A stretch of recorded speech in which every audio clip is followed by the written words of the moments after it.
Cada um de nós foi criado de um jeito.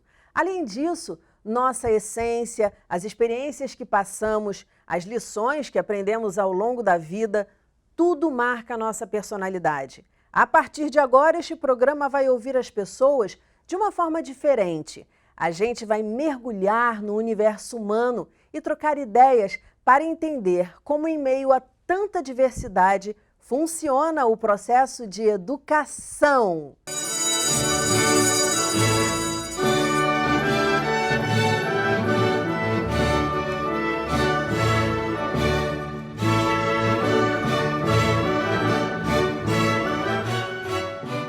A convidada de hoje é filha de diplomata e sobrinha neta do poeta Manuel Bandeira. É atriz, produtora, escritora. Nascida na Suíça, ao longo de sua carreira, atuou na televisão, no cinema e no teatro. Eu vou conversar com ninguém menos do que a minha querida atriz Sílvia Bandeira. Sílvia, muitíssimo obrigada pela sua presença aqui. É um prazer iniciar essa nova etapa do Educação com você. E eu vou direto para as perguntas. Qual é a figura que mais marcou a sua infância? Eu acho que a figura do meu pai teve um peso muito grande em termos, já que está se falando de educação, em termos de educação, porque ele tinha aquela severidade com aquele toque de doçura. E eu acho que eu devo a ele a minha curiosidade eterna em relação à literatura. Eu comecei a ler muito jovem, e eu fiz muitos anos de análise, e um dos meus analistas disse que a literatura me salvou, porque eu mergulhava naquele mundo, se aprende tanta coisa através dos livros, né? E eu acho que isso faz parte integral da parte que você acabou de falar, que é a educação. Você falou em ser severo, né? Uma vez eu comecei a ler um livro sobre a história da infância e, ao contrário do que a gente acha, né, no senso comum, a história da infância é muito triste, coisas que as crianças passavam lá longe, né, lá atrás, e como a gente foi aprendendo a cuidar das nossas crianças. E aí, quando você fala em rigidez, o que você quer dizer na prática? Assim, você poderia falar de alguma atitude que era rígida e que, claro, ele estava querendo fazer na melhor das intenções possíveis. Mas acontece que tudo que você falou, aquário, né? Vieram milhões de coisas à minha cabeça. Primeiro, se havia uma rigidez e uma severidade muito grande lá atrás, hoje não tem severidade nenhuma, as crianças perderam o norte. O que eu quero dizer com isso? Você agora pode responder mãe, pai, não existe o respeito que havia, tá? Eu não estou falando, eu nunca apanhei. Recebi uns beliscõezinhos da mamãe porque eu era insuportável. Hoje eu me dou conta porque eu sou mãe e avó, então eu sei o que é criar uma criança, criar um adolescente. E o papai era assim de castigos. Não, eu te botar de castigo. Então, na minha fase de adolescente, todo pai tem toda a Bela tem um pai que é uma fera. O papai tinha uns ciúmes tão absurdo que eu não podia ir para as festinhas. Era uma coisa que eu fazia muita coisa escondida. Então, isso melhorou muito hoje em dia. Você tem uma liberdade maior. Mas essa severidade em que pode, não pode, vai de castigo, cala a boca, isso é uma coisa que também não funciona. Tem que ter um meio termo. E quem te acobertava nessas suas fugas aí? Como é que você fazia essas fugas, Sil? A mamãe quando não eram fugas, a mamãe dizia, Otávio, a Sílvia já é uma adolescente, já está com 14 anos, deixa ela ir para a festinha. Aí vinha a segunda etapa da bronca. A mamãe botava um tracinho no meu olho, porque naquela época todo mundo usava tudo, né? Mini saia, etc. Aí o papai disse assim, mas ela não vai maquiada, vai? Então eu tinha que sair de casa para poder botar o tal do tracinho, o rímel, o batom.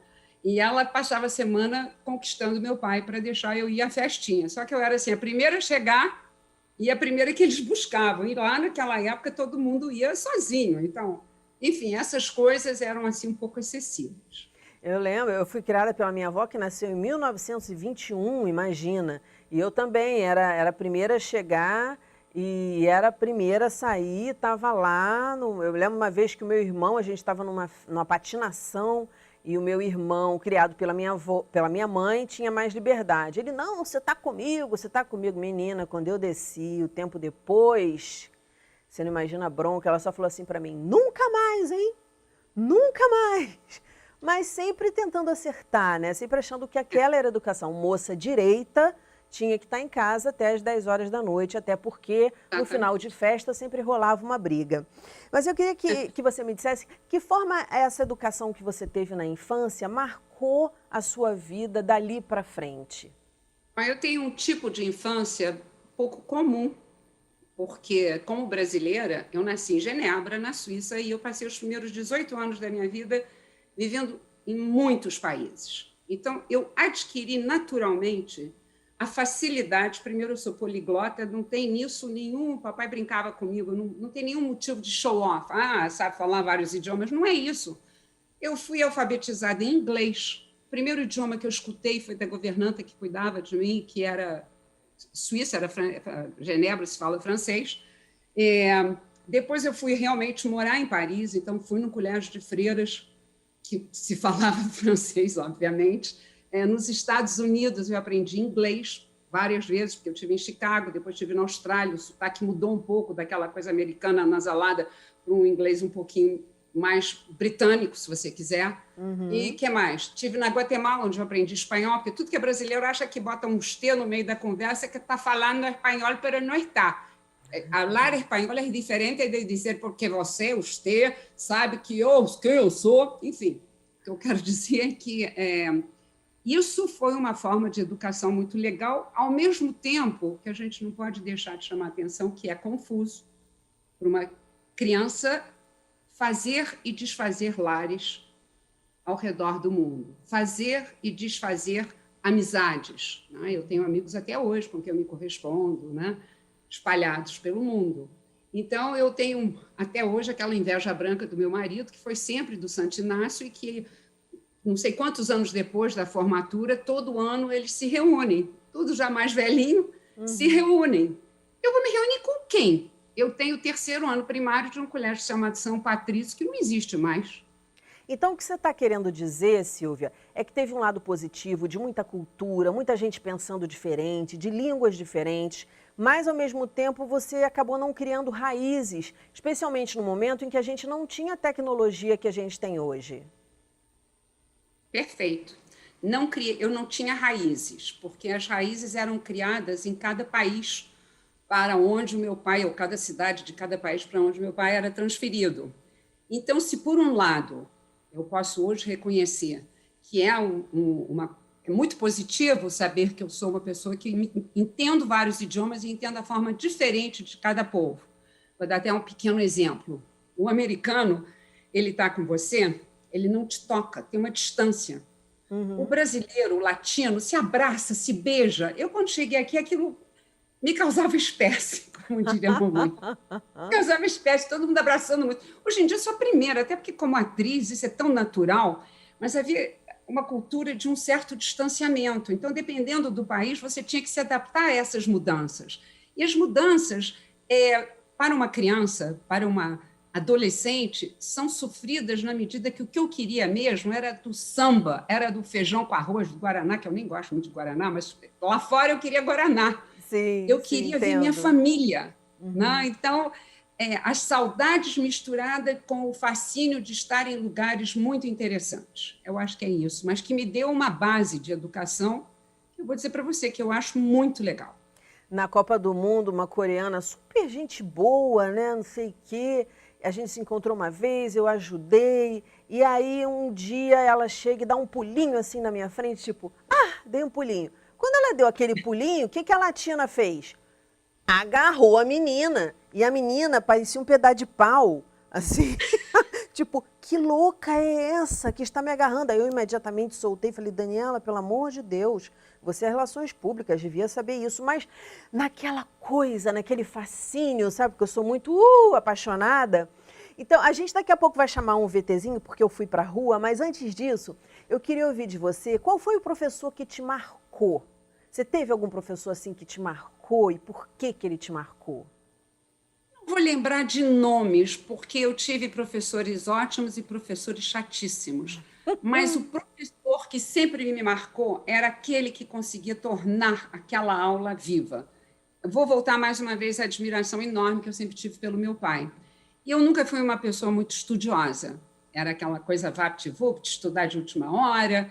E eu me lembro que história, que é tão interessante, mas eu achava cansativo e provavelmente o professor não era bom.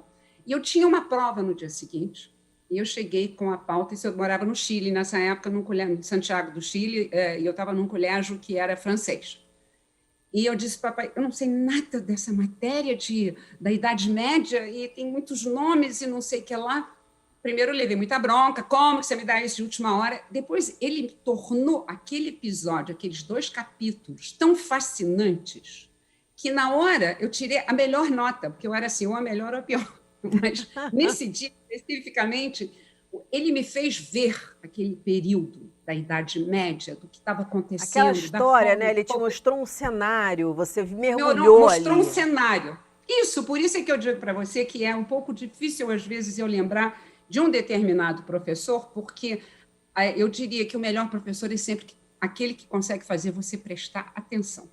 Eu vi um dos filmes indicados, isso rapidinho, indicado agora para o Oscar, é um filme dinamarquês chamado Another One, que são 4 amigos, professores, todos bebem muito, mas o que interessa é que um deles, que é um bom ator, o Mad Matkison, ele tem um nome assim, dinamarquês, ele dá umas aulas que aqueles adolescentes não prestam a menor atenção. Aí começam a aconselhar ele a tomar um pouquinho, que é um absurdo, não vem ao caso, e ele torna a aula interessantíssima. Porque como é que você vai fazer um adolescente hoje prestar atenção na tua aula? É só tornando essa aula. Derrubar os muros da escola, levar a escola para o mundo. Porque às vezes o professor de história está preocupado qual é a data exata em que aconteceu, não sei o quê. Aquilo eu detestava, mas eu gostava de entender o contexto humano, né? Como a humanidade reagiu às intempéries, como a humanidade conseguiu prosseguir. Então, acho que o que você está falando aí é super importante. A gente vai dar uma paradinha agora, que eu quero muito que você assista. Eu fui para a rua, eu quero muito que você assista esse VT que a gente vai passar agora. Eu percorri as ruas do Rio e encontrei uma pessoa muito especial. Vem conferir.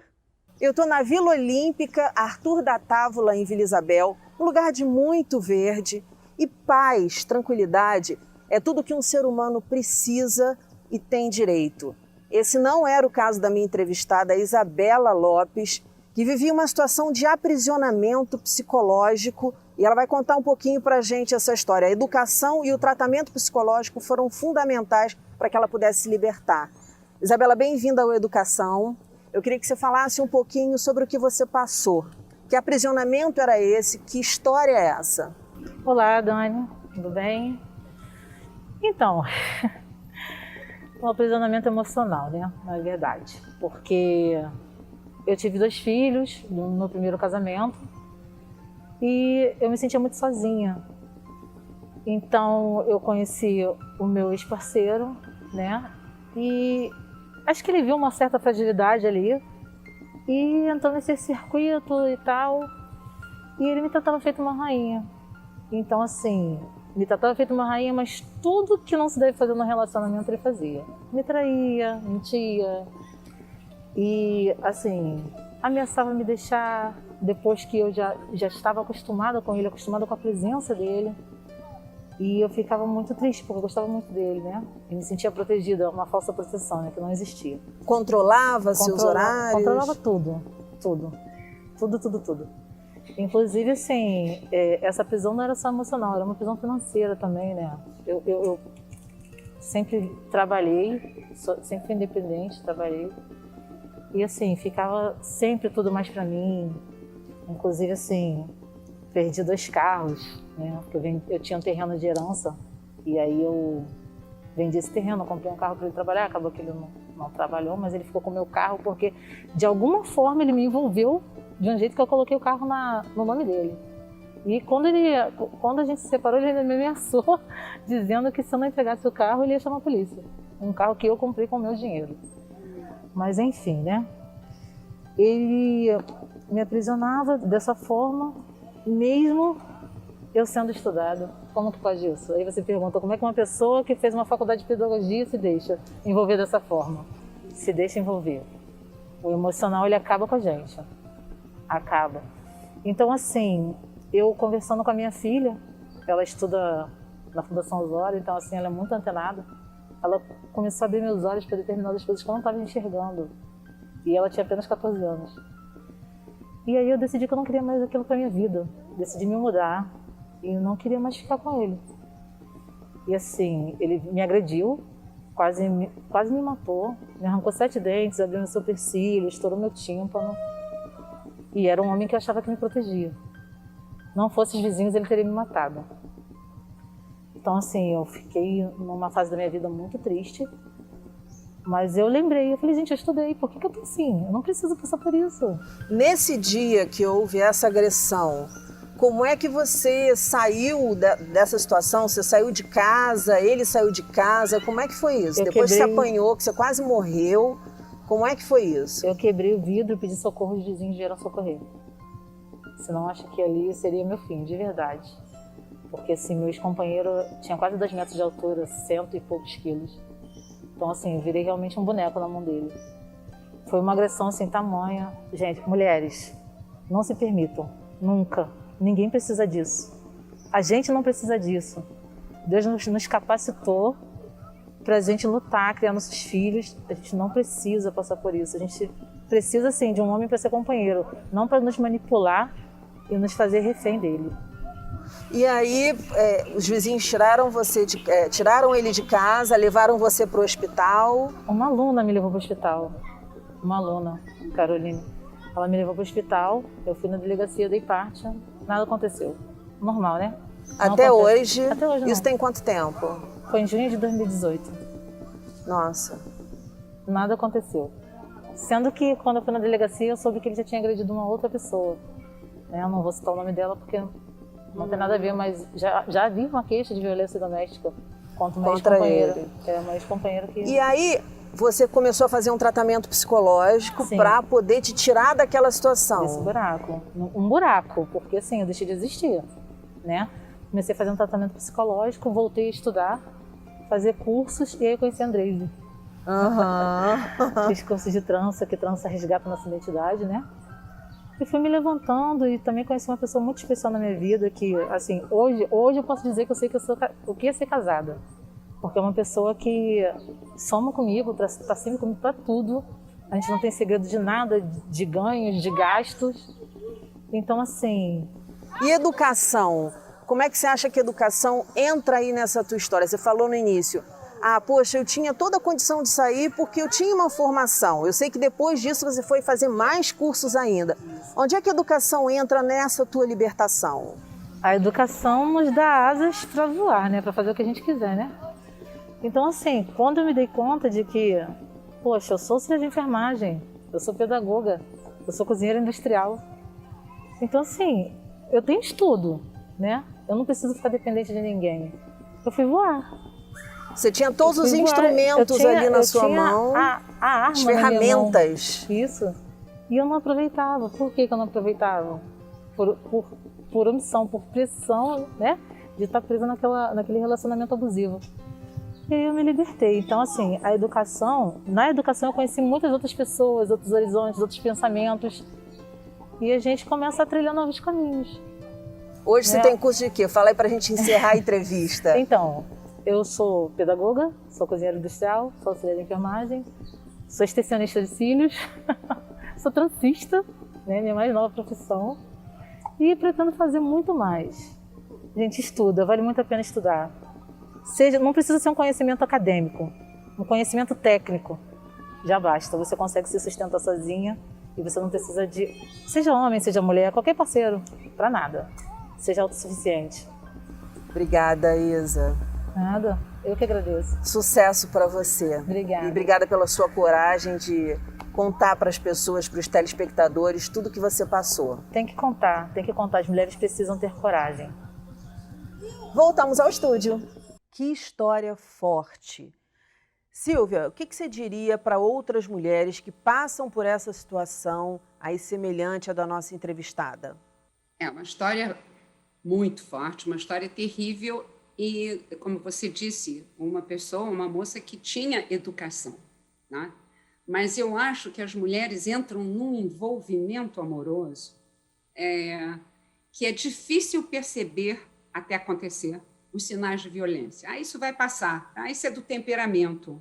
E eu acho que a mulher tem que sentir e sartar fora. Eu não tenho outra coisa para dizer. Claro que é mais fácil dizer do que fazer. Você está apaixonada, você está casada, você tem filhos pequenos, e a gente já viu essa história contada de tantas maneiras, e está acontecendo tanto aqui no Brasil, e o feminicídio, e esse horror contra a mulher, né? Ainda bem que nós temos a lei Maria da Penha, mas até que ponto, sabe, precisaríamos de mais castigos de advogados que não deixem isso continuar, porque o homem tem a força bruta e nós temos o dom da palavra.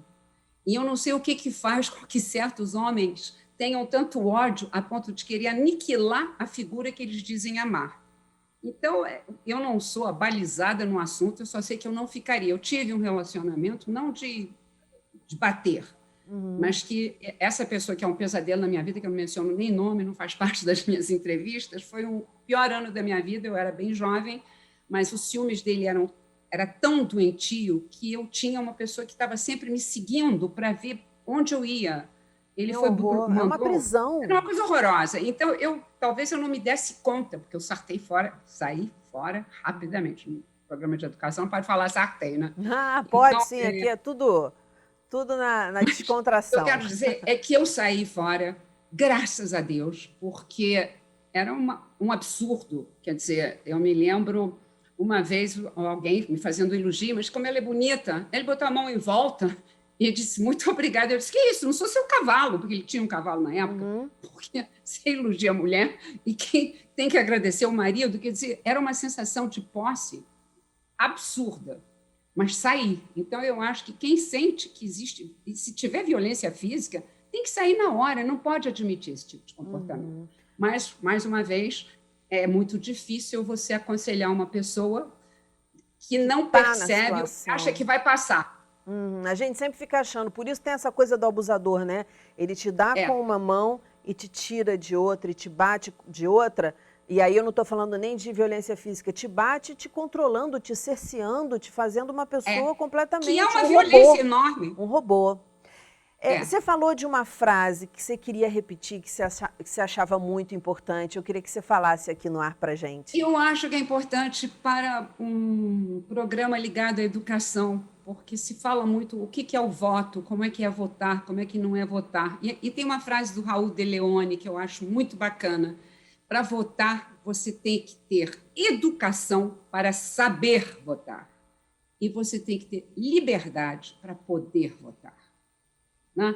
Então, o que acontece? Se você não tem educação, se você não tem o básico, aí você sabe o que acontece em vários países, não estou falando só dos nossos, você compra a pessoa, você compra o voto daquela pessoa que não tem esse básico, que é a educação. E quando eu falo de educação, é uma condição para poder saber o que está acontecendo.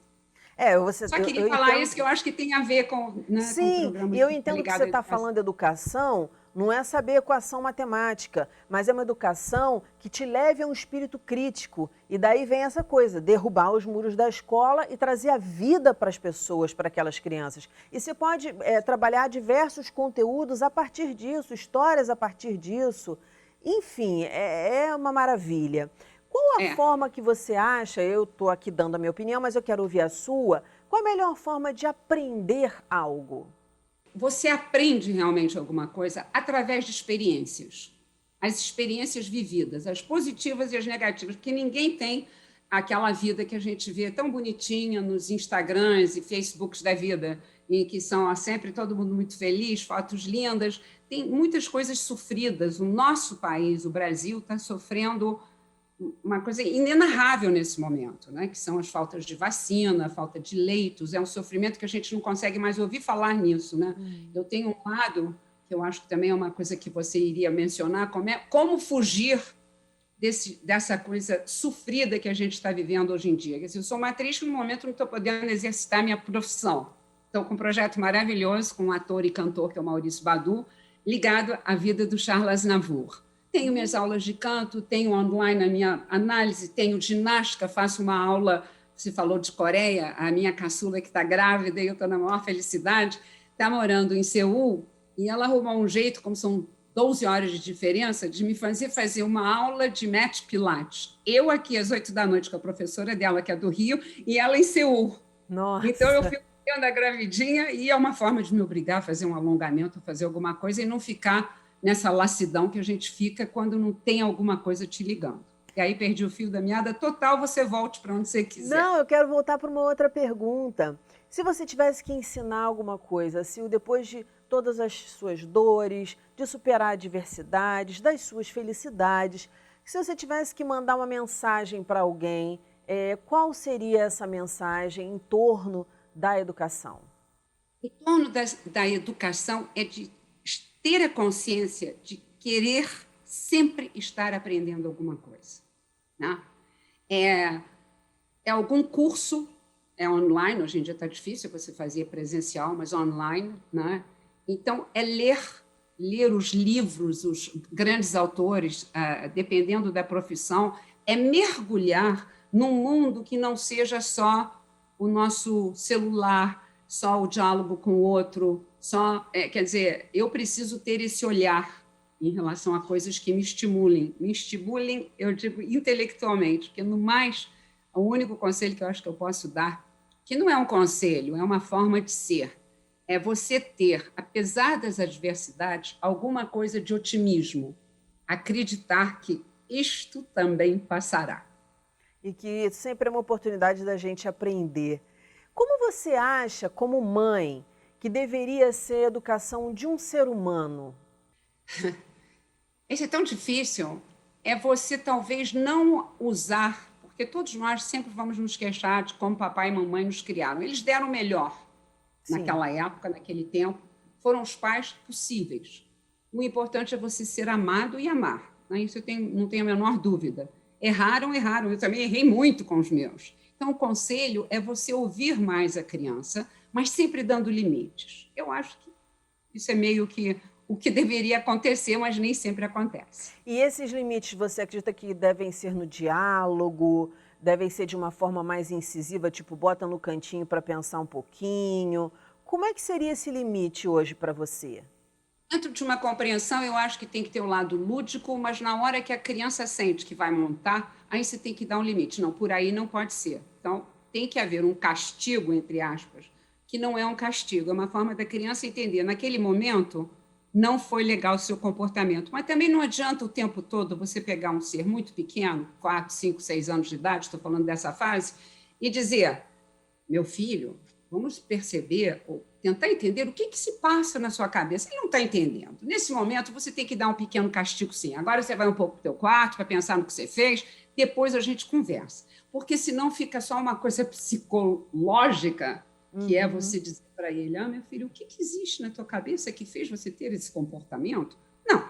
Tem uma hora que você tem que dar um limite mesmo. Eu acredito nisso. A gente está no finalzinho do programa. Eu quero te fazer mais uma pergunta e a gente vai se deliciar com o poema que você vai ler, o trecho de um poema que você vai ler.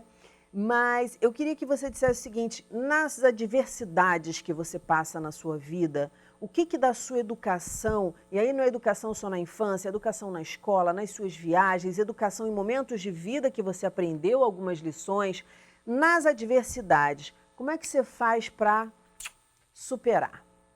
Te falei isso de alguma forma, mas primeiro eu não fico me lamuriando. Sabe aquela amiga ou aquela pessoa que você pergunta como é que você está? E diz assim, eu estou tão mal, estou tão chateada com tudo isso que está acontecendo, estou com uma dorzinha aqui. Então, eu não faço isso. Você não fica lambendo ferida? Não, de jeito nenhum, tá? Então, eu acho que o outro não tem nada a ver com aquele teu momento difícil. Você pode se abrir com pessoas mais próximas, mas o que o outro tem a ver com aquele momento teu que está desesperado? Você pode trocar figurinhas, mas você tem que poder rir. Então, para mim, a melhor solução durante as adversidades é a capacidade de rir. Rir de você mesmo, rir nos programas humorísticos. Quer dizer, uma qualidade que o brasileiro tem é que essas situações todas pavorosas que a gente está vivendo tem sempre uma charge muito criativa, que reverte e muda a coisa terrível que está acontecendo em algo que te faz sorrir. Esse sorriso é importante. Não é que você está endossando aquela imagem. Se alienando, né? Não, não é isso, mas te faz, de alguma forma, sorrir, né? Guardar essa preciosidade da gente, né? Do otimismo, de acreditar, de ter fé. E agora, para finalizar, eu queria que você lesse esse lindo poema do Manuel Bandeira. Tá, ok. E sair do ar. Por quê? Saiu? Tá aí. Não saiu, não. Eu ainda estou aí para vocês? Está, tô Por que te eu vendo. saí para mim? Ah, Deixa eu coisas botar. da internet. Deixa eu ver aqui. Será que é porque return to meeting? Pronto. Ah, voltei. Pronto. Eu vou ler Ele, aliás, deixa eu explicar como é que era o relacionamento. Eu não sou sobrinha neta. O pai do meu pai, ou seja, o pai do meu pai era meu bisavô. Era primo irmão do Manuel.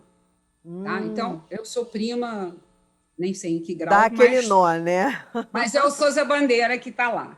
Então, tem um poema dele que eu amo, que eu acho lindo, chamado Testamento, que o papai leu muitas vezes para a gente. Que eu descobri hoje, quando você me disse, você não quer ler alguma coisa do Manuel? O que não tenho e desejo é que melhor me enriquece. Tive uns dinheiros, perdi-os. Tive amores, esqueci-os. Mas no maior desespero rezei. Ganhei essa prece. Vi terras da minha terra, por outras terras andei. Mas o que ficou marcado no meu olhar fatigado foram terras que inventei. Gosto muito de crianças. Não tive um filho de meu. Um filho não foi de jeito, mas trago dentro do peito meu filho que não nasceu. Não faço versos de guerra, não faço porque não sei, mas num torpedo suicida darei de bom grado a vida na luta em que não lutei. Ui! É demais! Meu Deus, eu tô toda arrepiada. Silvia, Muito muito obrigada por essa entrevista maravilhosa. Foi uma delícia mergulhar no seu universo, ver tantas coisas que você passou. Parabéns pela sua história. Parabéns pela pessoa, pelo ser humano que você é. Você sabe disso, que eu te admiro muito. A recíproca é verdade, viu? Você é uma graça, Dani. Você é uma excelente entrevistadora, uma poeta incrível. Quem sabe na próxima eu leio um poema seu. Opa, tudo bem. Nossa, vai ser uma honra. Beijo grande. Beijo. Meu amor, fica com Deus. Beijo a todos. O nosso programa fica por aqui. Na segunda-feira que vem tem muito mais, às 9 horas da noite. Educação, se você não se envolver, não cola. Dias de paz e até lá!